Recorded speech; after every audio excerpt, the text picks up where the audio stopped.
साले मोहम्मद برهماڻي साहब हिकु अज़ीम शख़्सियत हुयो ऐं साईं सां जेको सो मुंहिंजी पहिरीं मुलाक़ात 1985 में थी।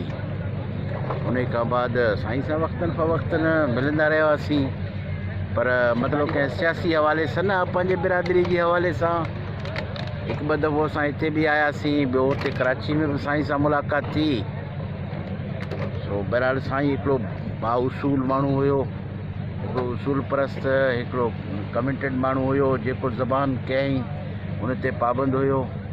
ऐं मां सम्झां थो त अहिड़ा माण्हू असांजे कोहिस्तान में मूं घटि ॾिठा आहिनि, अहिड़ा माण्हू जेके पंहिंजे ज़बान ते बीहनि ऐं पंहिंजे राज जो बिरादरीअ जो हॾॾोखी हमदर्द हुजनि। जिते बिरादरी जो मसइलो हूंदो हुते पहुची वेंदा हुया, कंहिं मौत में, फोट में, शादीअ में, ग़मी में, हर जाइ ते पहुची वेंदा हुया। अहिड़ा माण्हू घटि आहिनि जेके पंहिंजे बिरादरी सां ईअं तालुक़ु रखंदा आहिनि। बहरहाल अलाह उनखे जन्नत नसीब करे, असांजूं दुआऊं उन सां गॾु आहिनि।